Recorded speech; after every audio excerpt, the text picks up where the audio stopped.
We so often put the onus on Black parents, Black students, and brown students, rather than saying, what are we white people doing that is wrong? Why doesn't anybody want to come to our school? But it's just easier to blame others, to put the blame on others, to say we're lowering academic standards. You don't need to lower academic standards. With these inequities that we see, adults keep their jobs, but what happens to kids? I think, Virginia has as good a shot at taking a step forward as any state in the country. We're racist, but God knows we're obviously racist. Production funding for Racism, Challenging Perceptions is provided by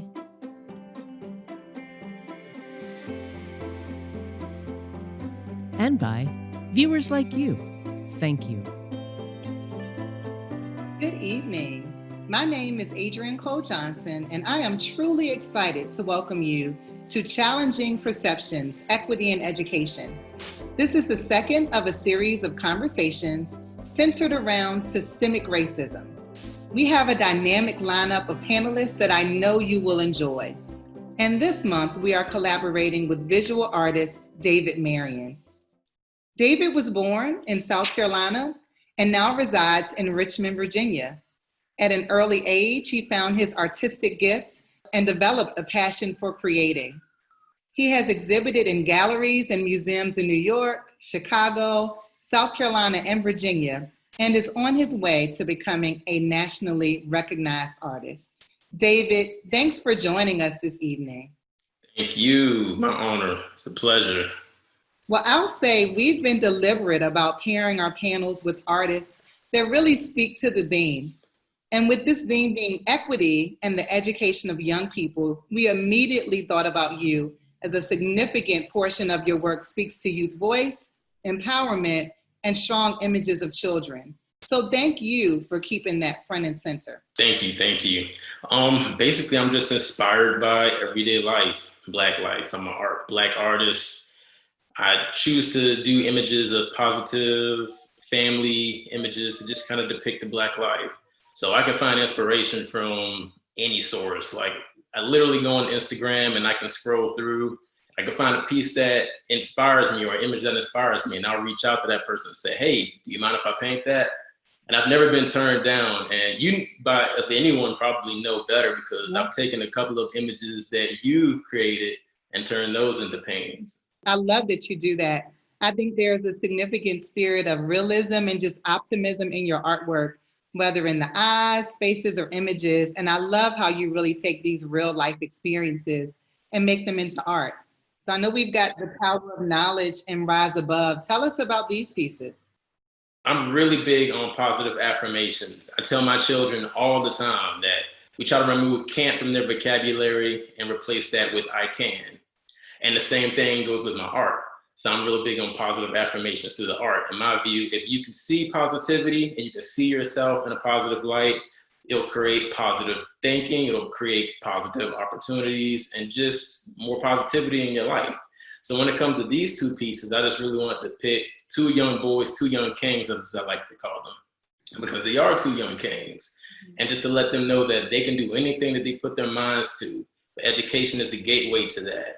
Oh, and this beautiful one, Conquer It All. I actually saw this little girl in church and I was like, she was reading a book. And I said, can I take a picture of you? I asked her mother. And she said, absolutely. And so I'm going to create it as a painting. And what I also like to do is as soon as I create a painting, I give them full photography credit for it. And then I also share the print with them. So this one right here, I was just drawn to just the fact that she was just taking in this book. I changed the title to The Little Girl That Conquered the World because I wanted to let her know that she's able to do anything that she puts her mind to, and you can conquer this world. And it's something about seeing yourself in an image. We'll get into it later, whether it's curriculum Absolutely. Or school, that really goes a long way. So now some of your mural pieces. Yep, so this was Be the Change, and this was actually a piece that I created for Richmond Prep Christian Academy, which is an all-Black Christian academy also. So with this piece, it was all about hope and just kind of playing on the theme also that you put your mind to it, you can be anything that you can possibly think of. Like no one ever imagined in a million years that we would be able to see a Black president and a successful Black president that everyone can look up to and admire. So I wanted to put this inspirational image of hope on the wall so they can actually see it through their classroom as they're doing their assignments, just to kind of uplift their spirits, to let them know that I can do this and I will do this. And this one is called Freedom of Education. And this one was done from Montrose Elementary. I really enjoy having this opportunity because we get to hear the feedback from all the kids and the students and the teachers after you create these works of art. And they told me that this was such inspirational to them. They go out there, they see a positive image of themselves, and it just kind of energizes them to start the day. So one thing about you too, David, your art lives on canvas, but also in the community. So in particular, Liberated Flow has a charity art gala that started by you and your wife, Tiara.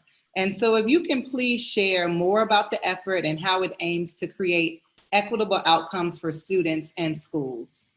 Absolutely. I can't take credit for the idea. My wife came up with it. She had a vision from God and say, hey, we're here to do more and to create, more opportunities. So she's very passionate about education and health, and she found a way to combine our two passions, mine being art.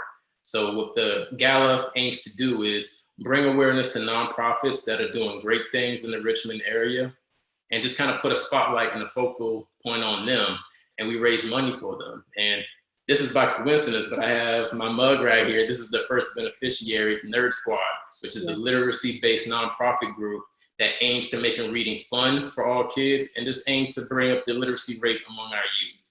So I felt like it was very important to do that, and it was a very fulfilling night.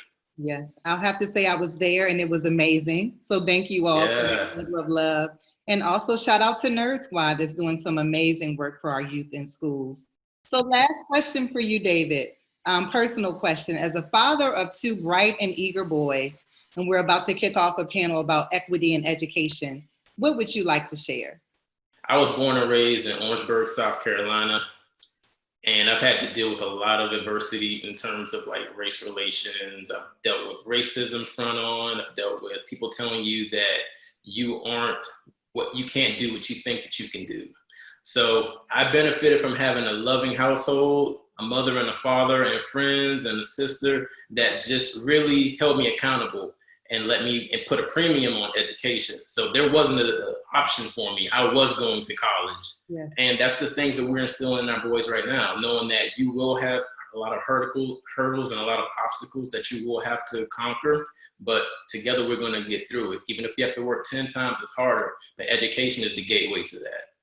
David, thank you. Thank you so much for being here, for sharing not only your artistic gifts, but also your artistic perspective and personal perspectives with these warm and inviting pieces. And thank you for everything that you do in the community as well. I appreciate you. So now for our panel, and I'll start with introductions. We have an amazing panel ahead. Reverend Ben Campbell. Reverend Campbell studied political science and political economy at Williams College in Massachusetts and studied theology as a Rhodes Scholar at the Queen's College in Oxford. He received a master's in divinity and an honorary doctorate in divinity from the Virginia Theological Seminary in Alexandria. He was ordained in the priesthood of the Episcopal Church in 1966. In 1987, he became pastoral director of Richmond Hill. He is the author of Richmond's Unhealed History. Welcome, Dr. Campbell. Good to see you, Adrienne. Yes. Next, we have Dr. Cassandra Boyd Willis. Dr. Willis is a native of Richmond, Virginia, where she lives with her husband and two children. Having served in the field of education for the past 19 years, her experiences range from being a special education teacher to an associate principal, and now as a Title I specialist.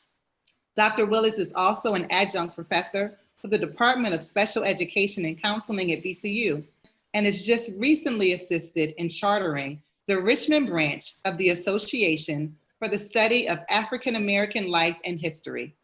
Dr. Willis is passionate about education and knows personally how the trajectory of one's life can change, as all of her degrees have been fully funded, undergraduate at UVA, master's and doctorate at VCU. Welcome, Dr. Willis. Thank you so much for that introduction. Yes. And last but not least, Rodney Robinson. Rodney is a 20-year teaching veteran. He started teaching at Virgie Binford Education Center in 2015, a school inside of Richmond Juvenile Detention Center, in an effort to better understand the school to prison pipeline. He's received numerous awards for his accomplishments in and out of the classroom. Most notably, he was named the 2019 National Teacher of the Year. He's worked with Pulitzer-winning author James Foreman to develop curriculum units on race, class, and punishment as part of the Yale Teachers Institute. He currently works as Senior Advisor for Richmond Public Schools. In his role as Senior Advisor, he is supporting the recruitment and retention of male teachers of color by creating the RBA Men Teach program. He's also coordinating anti-racism programs for the district and the RVA community. His passion is helping the underprivileged and underrepresented populations in America. Welcome, Rodney. So we hear the word equity a lot. And so I love to begin our conversation centered around language and essentially hearing how you each define equity in your work. So Dr. Willis, Rodney, and Reverend Campbell, how do you define equity from your experiences and from your perspective? Well, I guess we're going to just dive right in here this evening. Yes, we are. I guess for me, you know, over the course of the years, both professionally and certainly a very different journey since I had children. For me, it's the inability to predict who will succeed and who will fail. Just to take that a little bit further and situate it in schools, who will graduate, who will go to college, you know, who gets into Maggie Walker. I know when we were talking, there's been a lot of press lately on Maggie Walker. Who will thrive even now in the pandemic and virtual learning, and who shows up to board meetings, who has access to programs and resources, who responds to those things. So our inability to predict that, because right now in schools, we can pretty much predict that, right? I built my career on being able to predict math scores, right? And so we want to not be able to predict that. And so until we have that, I don't think that we really have true equity. Hey. Who else would like to share? Rodney? My definition of equity is all about giving kids what they need when they need them to be successful. No matter the cost, no matter what it takes, if a student needs something, they should have it. And that's what true equity is. We know that all students come to us at different points in life. And the reality is some kids need more help, some kids need less help. But the reality is we want all kids to be successful. So we just want to make sure that they have the tools, resources, and support to achieve at a high level. These two folks really do live in the middle of the equity issue all the time. I'm, you know, as a good white man, I'm outside this thing looking at policy and money. And what I know is that Virginia's been dedicated to inequity for pretty near 400 years. For the first 250 years, it was literally illegal to teach a Black person to read up until the Civil War. You could be put in jail for that. That doesn't mean some people didn't learn, but if a white person taught them and got caught. The next 100 years, till at least 1950, Virginia deliberately created an inequitable education system, which was doubly funded for white people. And often, in fact, there were half days for Black students. It was deliberately segregated.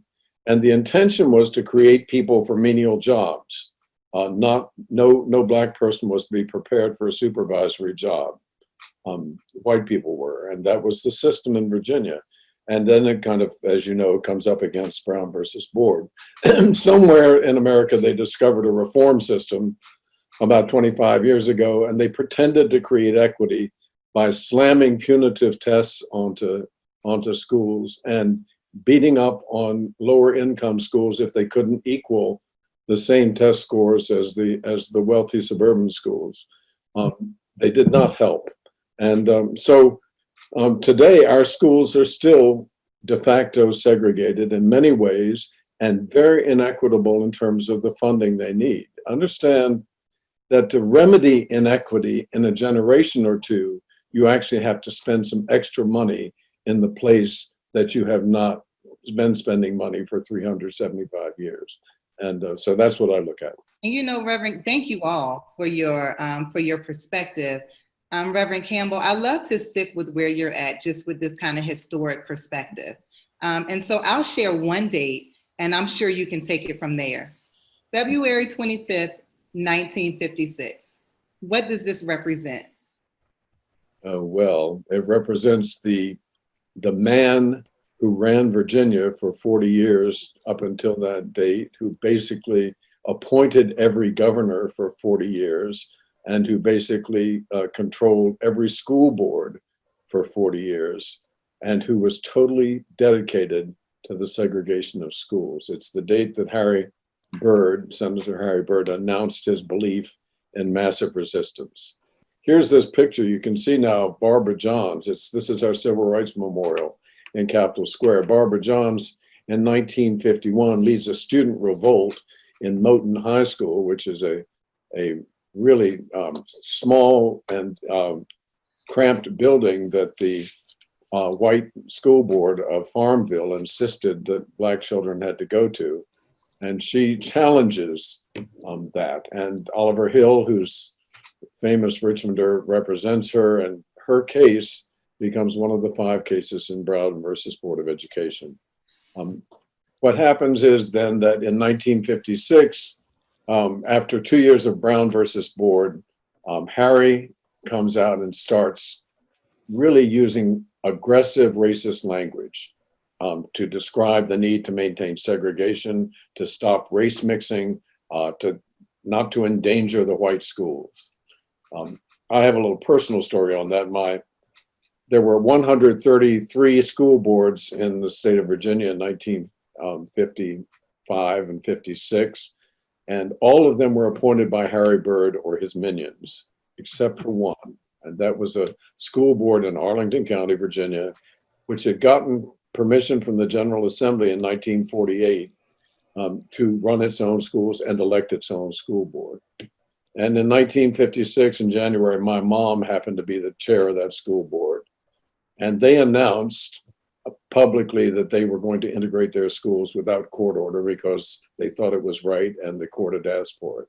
And so they announced that immediately. Harry summoned her to Richmond. They put her in front of some committee. They interrogated her, were not very nice to her, and introduced a law immediately to get rid of Arlington School Board, so that they were able to maintain racial segregation for another 3 years. Wow. You know, it's interesting. I always appreciate hearing the very personal experiences that we've had and how it shows up in our professional and our purpose work. I'm curious, because you kind of touched on segregation, but in thinking about integration, what effect did integration of schools have on local districts? Well, that's very interesting, of course. What happens is that between 56 and 59, Virginia's massive resistance fights this. On Lee's birthday, this is Governor Almond, Byrd's governor of Virginia, addressing the General Assembly. You may notice there are not a lot of people of color or women in that room. I think they're all white men. So in 59, on Lee's birthday in January, the courts announced that the massive resistance is dead. And on February 2nd, 59, they integrate the schools. And that's just a few people. Richmond gets its integration in 1962. There's Gloria Jean Meade and Carol Irene Swan going into Chandler, which is on Brooklyn Park Boulevard, now Richmond Community High School. So over the next 10 years, there's only about 250 Black students who apply, and they have to apply to a state board to go to all white schools. So then, 1970, a court decision in New Kent says you can't maintain dual systems anymore. You can't have Black and white schools, even if you throw a few kids back and forth. And Richmond has to completely integrate all its schools. That happens all over the state. And in Richmond in particular, what that means is white flight. And by 1980, the schools are 90% African American, and therefore can't be effectively integrated. And they are constantly being pressured and put down by the Richmond Times-Dispatch and the leadership of the city and the counties, so that they can't be really appreciated. And then we move into the present time, where we had African-American flight from the city in terms of middle-class folk who were able to buy in new neighborhoods in the 90s and the early part of this century. So Richmond is more segregated than it was 50 years ago, and is segregated by income now as well as by race. That's the deal. Now here's Armstrong. I've been working there for 15, 20 years. I love the school. We graduate about 15 a year, and we have 100% graduation and postgraduate placement. One thing is, we discovered there's absolutely one characteristic that guarantees success. It's the ability to show up. It's the ability to come to school, the ability to go to class when you come to school, and the ability to be emotionally present when you're there. Yeah. And it's incredible. Our job is to take kids that have to come to school. This is the only time in life where you have to do something, and you help them move through whatever is blocking their ability. Once that opening happens, education is there. I appreciate the simplicity of that, the ability to show up. As we're talking about equity, you think about what some of the hoops are that some children go through to show up. So again, Dr. Campbell, recently, if you can share your proposal for educational equity, because essentially it's a blueprint for consideration. So this is really simple. I'm trying to tell the truth, and I know it's possible, even though all of us think it isn't. The first is that instead of funding only 55% of the standards of quality, the state take over full funding of the standards of quality. And that's given to every public school in the state. Secondly, there's an educational equity in a generation fund that is created, which adds to the standards of quality money up to a doubling of it in the most needy areas. And so in our sliding scale is no longer the local composite index, which is a very crazy and inequitable system that the state currently uses, which gives Chesterfield County more money than the city of Richmond, even though we have half the household income. And then third, the state makes up the revenue it needs to do this by a state assessment on real property.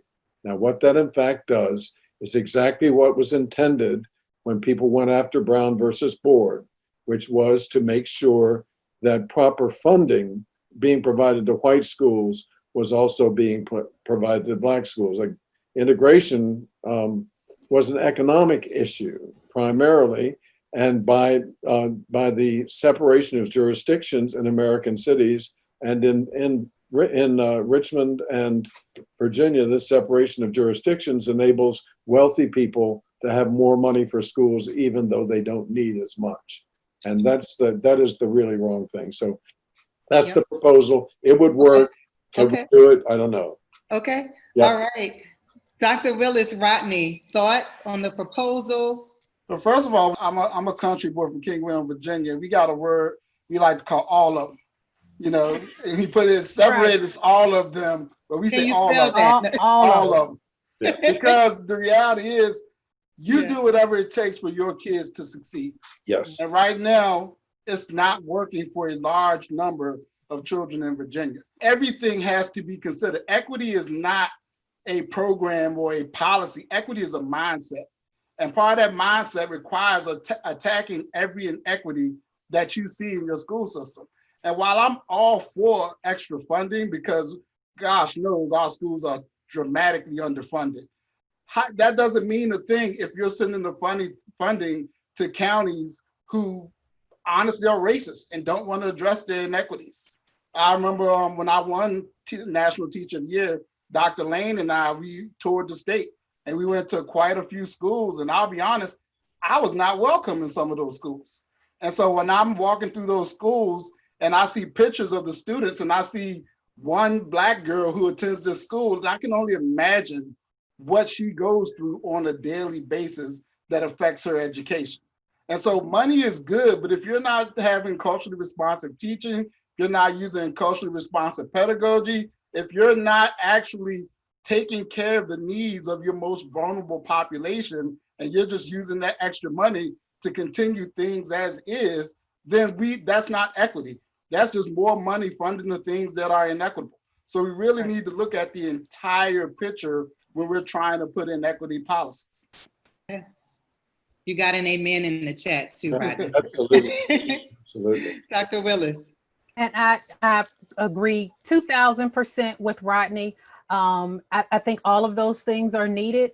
Certainly there's lots of research, there's lots of facts and figures out there that say that we need all of them. Reverend Campbell didn't go too far in the weeds with it, but the local composite index is a way that we see where funding is inequitable. He referred to Chesterfield County and Richmond, but the local composite index really determines how much a locality can pay. And so it's based on real estate, it's based on gross income, it's based on population, it's based on average daily membership of schools. So all of that is kind of in there. A lot of times you see people saying, give us more lottery money. And so those people who know about school finance understand it's not that simple. School funding is a beast, because the reality is when we're looking at equity, we're not all on a level playing field, right? We're not starting from the same point. I've referred in my bio that I've gotten all of my degrees paid for.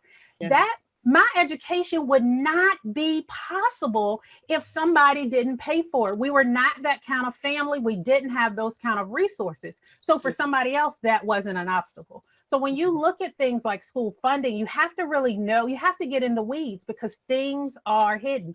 And so for a division like Richmond, that I think, you know, when I looked at it 2 years ago, I think it was 78% of the students in poverty. I don't know where it is now. It could be even more compared to less than 50% of our neighboring divisions. But Henrico and Chesterfield both showed that they have an ability to pay less money. And so until we really talk about funding people and not processes, until we really look at it at that level and have and respond to our legislators and have people say that to our legislators, we'll always have this. You have lots of people who are totally against changing the funding. And when you go to General Assembly, you see superintendents there, you see county managers there, you see all of these people advocating for it. And so because it's kind of like losers and winners, and that's what our equity process really is at this point, who wins and who loses. It's interesting, you know, and I'm glad that we're really talking about a holistic approach, right? And the importance to do all, and it's not an option. You know, Dr. Willis, I'll share, there was a quote that you said a while ago that really stuck with me, and I want to start there with you. And so you stated, if we allow people who have power and privilege to drive our decisions, we will not address the equity and imbalance of decisions and control. And so it's a loaded statement, That's loaded, but I feel that statement. Will you speak on that a bit more? I think if I just start with nice white parents. So I had an emotional reaction to that. I sent Reverend Campbell an email about it. I texted my girlfriend, Cara Jean, because I wanted to know, who was this written for, first of all? Because a lot of the things in nice white parents, Black moms already know, Black parents already know. We feel it, we see the tension. And so we see that all the time. Margaret Wheatley wrote a piece called, I think it's called Willing to be Disturbed. So until we really determine that we're okay with being comfortable, hey, nobody wants to be called a racist, right? Nobody wants it, but we are dealing with structural racism and it's ugly. And so until we heal Richmond's past, right? Until we deal with those things, until we look at the fabric of our society, which is, you know, that's what structural racism is inherent in everything we do. It's in education, it's in healthcare, it's in promotion and tenure processes, it's in housing, it's in credit, it's in insurance, it's in who gets loans, it's in jobs. Even when the kids are Black, even when the situation has to do with Hispanic families. I think if you listen to Nice White Parents, you heard some of the views of other parents. And so it's like we put these programs, people put these programs together, and then we're going to try to recruit you to our ideas and instead of starting from the ground up, hearing what families are saying. I think when we talk about equity, all of our definitions are different, right? When we talk about what parents want, all of their definitions are different. And so when we start talking and pivoting to that whiteness, when we talk about redistricting, when we talk about admissions processes, which was a lot of what Nice White Parents were about, which is which school gets gifted and talented or these special programs. If we continue to pivot to whiteness and those who already have privilege and power, we will continue to have the inequities, because whose voices are we really listening to? Absolutely. You know, we often talk about this broad sweep of equity. You said so much in your statements, but we know that it's layered and it's really based on the different paths and journeys of our students, right? I think many people would be surprised of the paths. But another thing is when we're considering all of the, exceptional education, gifted students, discipline concerns, how are students being lost in systems, and how are policies and programs failing students? So I think it's a lot in that, right? So different groups of students access schools differently, right? And so different policies, different programs. I think part of the nuances are really in terms of how things are communicated and who it gets communicated to. So if you are in exceptional education, who are we listening to? Whose voices are those? Until you build pipelines, until you make sure everybody has the information, until you, things are hidden. So when I say things are hidden, people say, what do you mean by that? I know in a lot of school systems, foreign language is an elective. So do parents know that's what you need to do? Do they know? See, earth science, algebra 1, they're high school. So that's kind of hidden from parents. So we know, back to my original definition about the inability to predict who fails. We already know the kid, we already know who's not going to get in. And it's the beginning of the school year. We already know, because you haven't even taken the right coursework. And has anybody told you that? So lots of times things are hidden. And that's what I say in terms of transparency. It's not just about data points, right? So we can get the data, we can get who's in gifted, but it's about transparency with our parents, that kind of family engagement, not just putting on an event for parents, but an event, but something where they can really plug in to what's needed. We can certainly be gifted, exceptional ed, and African American. And so if we look at data, if schools look at data nationally, you see that those outcomes are poor. So it's not enough to change like the requirements for Maggie Walker. That's not enough to do it. You have to look at what is it, what are the barriers? Until we look at it a little bit deeper and layered, we're still going to continue to get the same results. Dr. Willis, just so many nuggets, that you're sharing. I want to go to, we talked about some things that aren't working. And I want also Dr. Campbell and Rodney to think about this question too. If you can give an example of something that is working when we're thinking about equity in schools, what would you share? And then I'll go over to Dr. Campbell and Rodney as well. Recognizing, right? Because that's the first piece, recognizing and being honest, owning the data, right? So VCU School of Education owned that there was a problem graduating, retaining, getting African-American students through the School of Education. So LaRon Scott wrote a grant and started this program that gives that additional layer of support. So it's kind of like the Armstrong Academy for the VCU School of Education. And then I have a colleague, and she is helping us navigate these community courageous conversations, right? And so these conversations, she has them with me. And so that I'm able to process things like Nice White Parents or process things. And so those conversations are so meaningful to people as we go, because people have emotions, right? And so people have gut reactions to racist events. And so we have different walks of life. So my walk is different from Reverend Campbell's walk. It's different from Adrienne's walk. And so having those places and spaces for not only adults, but definitely for kids. And so one of the things COVID has done is give kids these safe spaces where they can speak their truth. But adults need that too. This work is hard work. It's hard. And it's sometimes when you work for a school system, you kind of have to hold back. You can't be as vocal as you may want to at times. And so it's always great to have a safe space to discuss things that happen, think how can we do better? What does this mean? And so those safe spaces have come really because of the pandemic, because I don't know that they existed before. Awesome. Rodney? I'm kind of go back to what she was talking about, the, Maggie Walker and the other governor's school, because Thomas Jefferson School of the Arts in Northern Virginia has the exact same issue.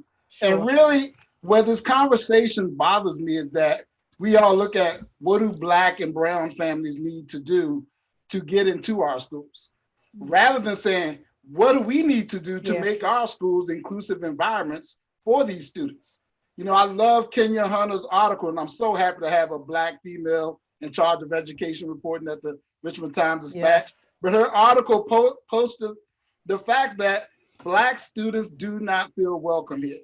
And I worked at Armstrong for 12 years before I moved to Virgie Binford. And I had students, plenty of students, who qualified for the governor's school.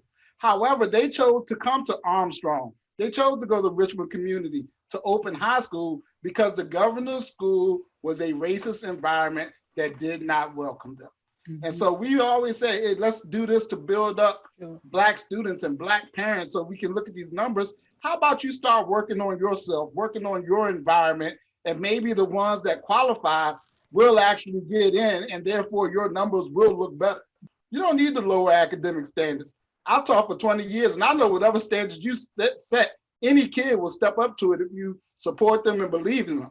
And so we really need to start reframing how we look at these arguments from a deficit mindset of Black and brown people and start looking at it from a deficit mindset of what are white people doing wrong. That's a word. That is the way it works. I agree. The piece that is exciting me, and I know Rodney's been looking at this too, we have a program in Richmond called Massive Resilience, which is a pun on that Ron Begot's put on massive resistance. But it expresses something that we know that we're beginning to get some funding for. We're actually looking for a great big grant for it.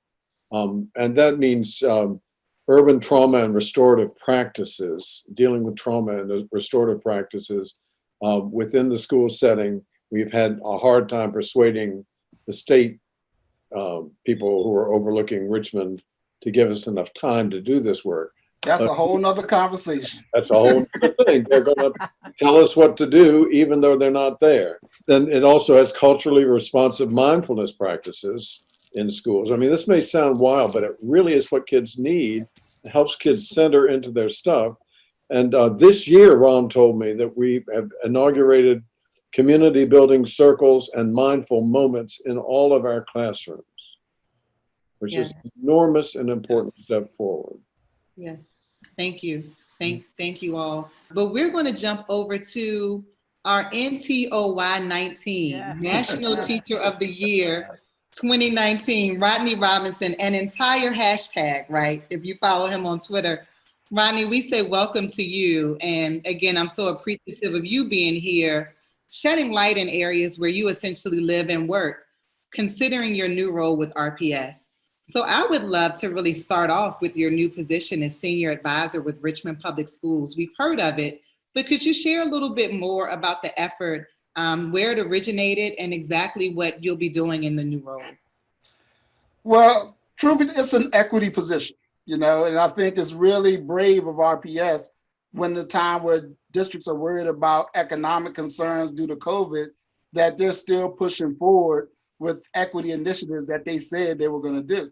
In the 2018 Dream for RPS that was adopted, one of the goals was to recruit and retain male teachers of color, because we know that male students of color are the lowest performing group in our district.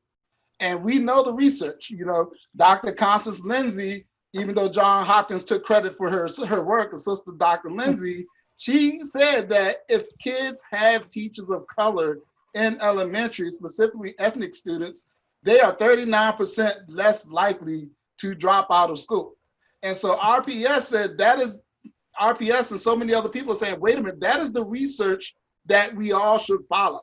And so we took that and put it in our dream for RPS, and we said, we're gonna focus on that. And so not only were we focusing on that, but we also looked at other studies that said boys of color, ethnic boys of color do better when they have ethnic males, teachers of color. And so my job is to make sure that we're doing that as a district, to make sure that we have male teachers of color in their classroom. John King talks about the invisible tax that goes on all teachers of color. The fact that, teachers of color are leaving the field at twice the rate of white teachers. Well, even when you look at those numbers, male teachers of color are leaving the field at twice the rate of female teachers of color. And so my job is to help the teachers in the classroom to get over those systemic things such as testing that are keeping them from obtaining licensure, to help with the invisible tax and give them the supports they need to be successful in the classroom. And also my job is to go out to these colleges and recruit. We need to create incentives. We need to get as many male teachers of color as possible in our district. And to show that it's true equity, as I've started to dive into the numbers, my focus is getting some Hispanic male teachers of color in Richmond City. We have 15 male Hispanic teachers in the city of Richmond. So that's going to be my focus, even within the focus of equity, because the numbers tell me that we need more male Hispanic teachers of color. And so it's truly an equity position, and I'm so happy that Richmond Public Schools is leading the country in doing this type of work. You mentioned so much, but I appreciate your, zeroing in on the numbers and the data to drive the direction, essentially.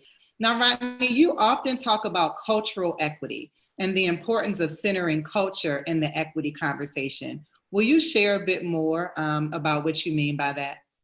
Well, cultural equity is making sure that all students and all their cultures are represented in the classroom. And it starts with the teachers. You posted the quote right there, Sharif El-Mekki from the Center for Black Educator Development has a theory. He calls windows and mirrors. And he says that when white children go to school, they see education through mirrors, through the curriculum, through the teachers in front of them, through the values that are being taught to them in their school system. Everything is a mirror of what their society is. Black kids and brown kids are windows. When they look at the front of the classroom, the teacher is not like them. The textbooks do not represent them. The curriculum and the values do not represent them and their culture. And so when you grow up in that sort of environment, you begin to think of yourself as less than, and that you don't belong in this environment, or that you don't matter. And so it's really important that we put mirrors in front of our Black children and our brown children, that we put culturally relevant books in front of them, that we give them books where they see themselves being scientists, lawyers, doctors, and everything. And so that they can dream and they can see a world where they are valued and they are appreciated. And that's really the number one goal of a teacher, is to make a student feel valued, to make a student believe that they can do whatever they want to do. It wasn't until I got to college when I had a teacher actually suggest a career to me that say you can do this. Why not put people in front of the classroom that tells all the second grade boys and girls, hey, you can be a teacher, you can be an astronaut, you can be a scientist. And I remember when I went to Deron Battle, he's one of my former students who taught at George Mason, now Henry L. Marsh, the third elementary school. And I remember I was having a conversation with his students when he went outside for a second. I asked them what they wanted to be when they grew up. Every single student in that classroom said they wanted to be a teacher. I was like, why do you want to be a teacher? Because Mr. Battle is awesome and we love him. And that to me, let me know that we need to put these mirrors in front of our students to show them that they can be whatever they want to be in life. More mirrors, more mirrors for sure. I wanted to talk to you about the unfulfilled legacy of Brown, but I'm going to switch it up a little bit with you, Rodney. It's well known that integration is one of the most impactful factors for addressing student performance among minority children. How do we increase integration when the population is continuing to self-segregate by the areas in which we choose to live? If you can weave that in. Uh-oh. Man. I don't know who, I have a whole lot of issues with just that question itself. Because number one, the question centers whiteness. That we tell Black children that they can only be great when they're in a classroom with white children. And and it goes to the quote that's on the screen. W.E.B. Du Bois wrote in 1935. He said, "Are separate schools and institutions needed?" No, it's perfectly clear. But he's not saying that from a racist point of view. He's saying that if all things were equal in this world, then yes, schools should be integrated. But we know that they are not He says the proper education of any people includes sympathetic touch between teacher and pupil. If you're putting Black kids in environments that doesn't give them that sympathetic touch, then you're doing damage. You're not lifting them up. And I remember Zora Neale Hurston, she wrote after the Brown case in her letter to the Orlando Sentinel, how much satisfaction can I get from a court order for somebody to associate with me who does not wish to be near me? And so we need to really think about Brown, because the Brown case was not about integration. The Brown case was about resources, supplies. They knew that their schools were amazing. They just said, if we got what white schools got in funding, then we can be even greater than we are. I always remember this quote that John Stokes, who was with Barbara Johns on that day she walked out of school, he talks about their school building. He says, hey, when it rained, we went outside not to get wet. That's how bad their building was.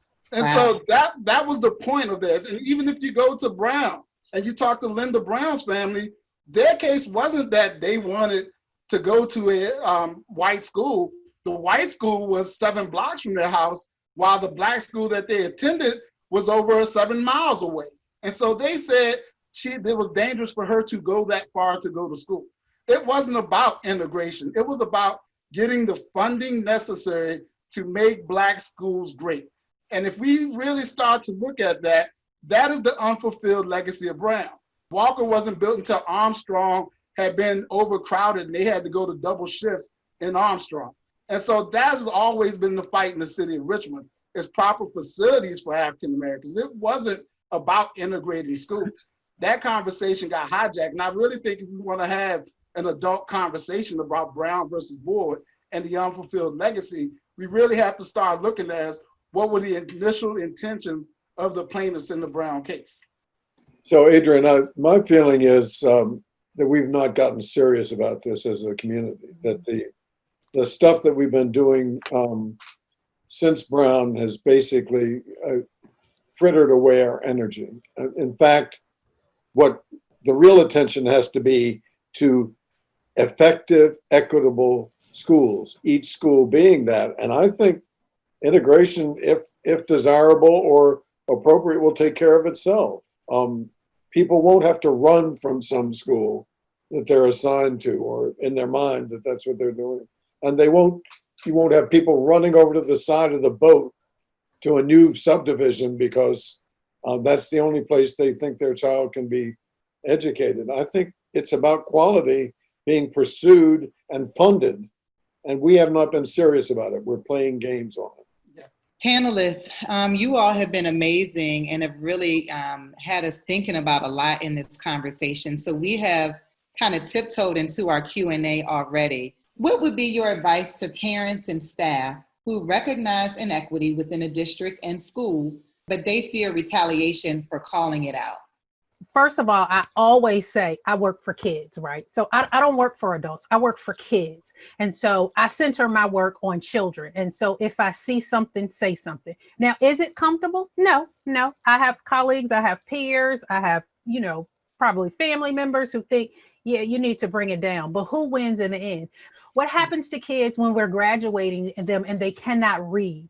The superintendent in Petersburg said on a panel, she said, I'm not just looking to graduate kids to get a job.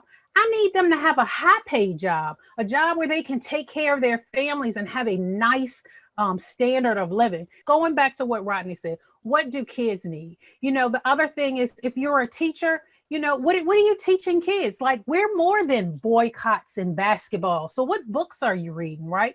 Like, what are you exposing your students to? Honestly, this is maybe not the right thing to say, but I tell teachers all the time, there's a teacher shortage. If you prove yourself valuable and you speak up on what is right, you will remain employed. And often if the district is not willing to listen to you, and you feel that you're justified in your heart and what you're speaking on, then maybe that isn't the district for you. Maybe you need to move on to a place who's willing to address systemic inequities, a district who's willing to address racism, because we know that it exists. And if your district isn't willing to do it, then maybe it's time to move on. Yeah. And maybe you're there to advocate for that child. Yes. Maybe that's your reason. Even if it's not addressed, is said. And when you Yes. say it, then that may empower someone else to speak Right. up. You Yes. may spark the conversation that is needed to change. Absolutely. Right. Another question. So I'm a future teacher and I want to make sure my students of color are prioritized and they feel supported. Besides more culturally aware content and insisting on a respectful class, how can I promote equity in my classroom, especially as a new teacher? Find out what you value, find out what's important to you. And if you stay true to yourself and implement that in every lesson plan, then it will come through with the kids. The kids will spot a phony in a second. Yes, it will. You don't even have to say a word. Just by the way you walk in the door, they will know if you are sincere. But if you know who you are and you're confident in what you're doing to make a difference, but also make yourself open and adaptive to change, then you will make a difference. A lot of times what we see is there's an imbalance with the new teachers where they're so focused on the social emotional piece and what's going at home because that's what we put in them, and so they can't balance, and then the lessons are not quality. I would say make sure your lessons are tight, make sure you know your content, make sure you're prepared, make sure you're doing what it takes to make sure that it's not just the pedagogy and the content that the kids understand, because you can say I taught it but they didn't learn it. So if you have that type of deficit mindset where you're worried about their backstory, where dad is incarcerated, so baby, I know you can't learn this, so I'm gonna give you this 6th grade stuff when I know you're trying to get ready. And so that's how we see it manifest in those biases and those low expectations in that deficit mindset. So I would say focus there. What would it take to steer adequate funding to RPS? Are there members of General Assembly that are advocating? An end to racism, let's be honest. The relationship that RPS has with the DDOE and with state legislatures is one based on white supremacy. From the funding to the policies to everything that is systemically built to hurt poor urban school districts. That is what we need to start addressing, is that relationship that is built on racism. And until we start doing that, then the relationship with RPS, Petersburg, Newport News, Franklin City, all those places will continue to struggle and not meet expectations unless we get rid of that overseer mentality that is within Virginia politics. I think, Virginia has as good a shot at taking a step forward as any state in the country. Sure. I mean, yes. We're racist, but God knows we're obviously racist. And there's some opportunity from not being able to escape the name of it.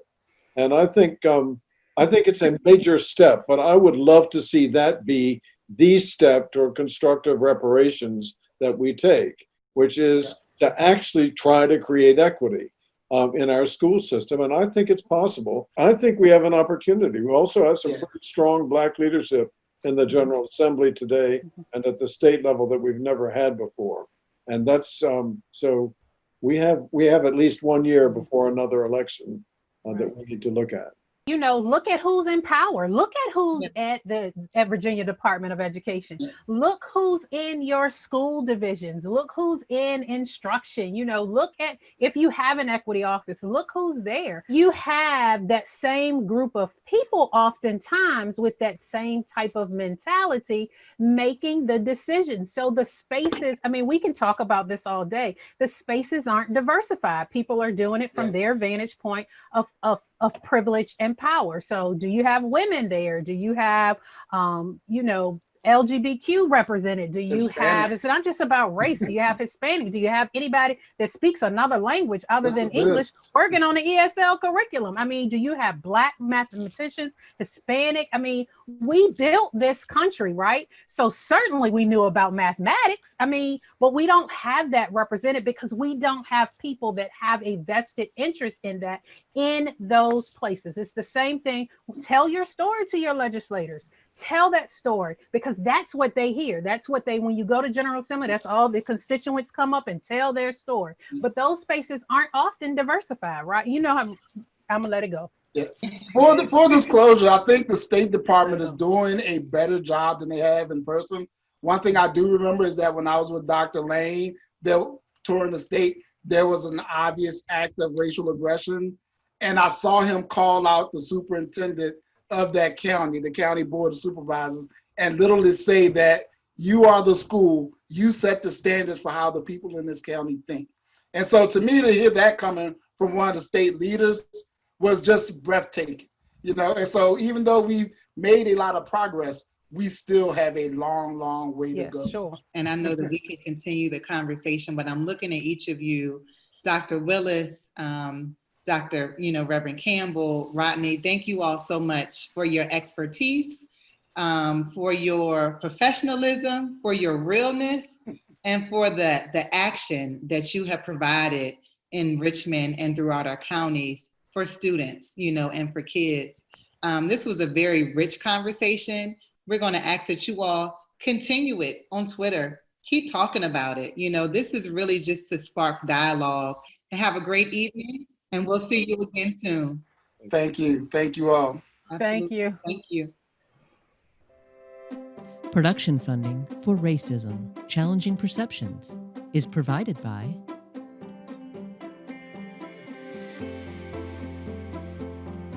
and by viewers like you. Thank you.